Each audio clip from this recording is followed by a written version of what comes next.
So yes, the first play in the Tales from the City season is Mixed Marriage. It's directed by Jimmy Fay, and it could not be more relevant for now. Although this play is 100 years old, it's looking at a couple torn apart by religion, or potentially going to be torn apart by their different religions. And it's fascinating. I mean, that's sort of the core, I suppose, the story, but at the same time, you learn so much about Belfast in the start of the 1911, 1912, and it's and just what was happening there with the management system actually trying to set the different sides fighting against each other, and whereas if they'd been able to hold together on the strikes, potentially the problems wouldn't have erupted just so much, but it was very much fed by managements at the time to try and get better deals, so that they would make more money and the poor workers would get less. So there's that whole fascinating side there going on, and just again with the economic climate here at the moment, that's hugely relevant. But also with all the flag issues that we've been having over the last few weeks, as I say, couldn't be more relevant. We then have Love Billy coming in, which is a fifth and potentially final Billy play in the series of the Billy plays, which we all know and love. And Graham and I had been chatting about this for 2 to 3 years, this play, and it has taken, it's just come on very gradually. And it's very much, it kind of looks at Billy having left Belfast 25 years or so ago, and coming back, and how he finds Belfast now. So it's and there are a number of people moving back to Belfast, which is fantastic to see, and it's just how he finds it, and has it changed, and what's changed about it. But this is a major thing, because it's kind of, I think it'd be lovely for people, because they will see what's happened to those characters that they got to know so well and loved, and were just intrigued by. And it also kind of put, because they were initially played for today, so they were seen right around the whole of Ireland and the whole of the UK. So it was the first time people in England, Scotland and Wales had seen day-to-day life in Northern Ireland, and not just news footage about the Troubles. So I mean, hugely important series of plays.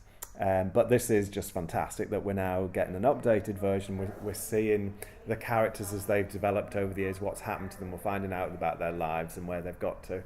And there's some there's some lovely little surprises in there. I'm not going to give anything away, but there's some great surprises, some great tension set up right from the start. We're hoping that, yes, we might get some of the original cast back in. So, when the Billy plays first went out, Kenneth Branagh was totally an unknown. It was the very first thing he did. I think he hadn't quite finished drama school, and he got this TV play, and that launched him onto his path to humongous stardom, as we have seen, and that's why he's so fond of them, and so he thinks of them.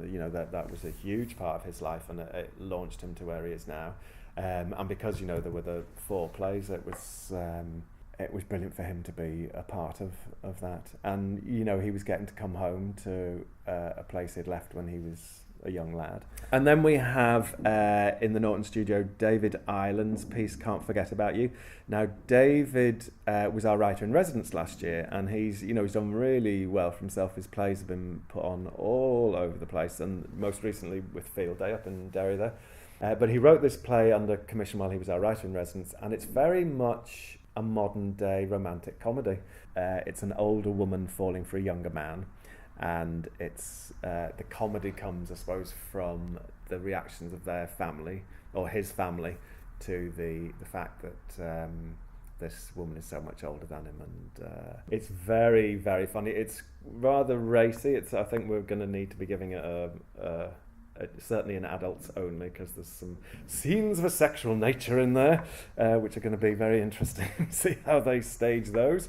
But it's a lovely piece, and it's just modern day Belfast. It's which is again part of its appeal, and its charm is it very much reflects life today.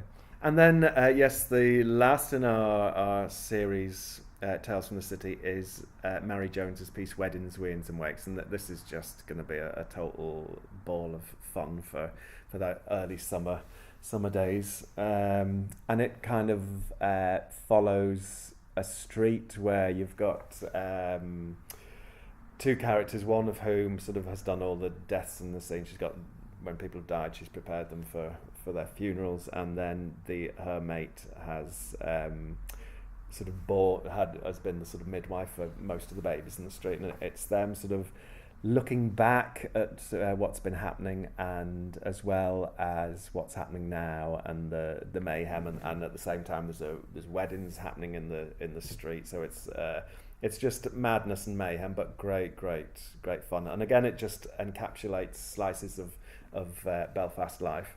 And it was written by Mary. Originally, back when you say last century, that sounds years ago, but it was written probably about 15. Where are we now? Yes, probably about 15-20 years ago, and it kind of grew from a very small piece into a big piece. The lyric probably did perform it about 15 years ago, and it's just great fun. There's music in it. There's lots of comedy, singing and dancing, and it's going to be a cracking night out.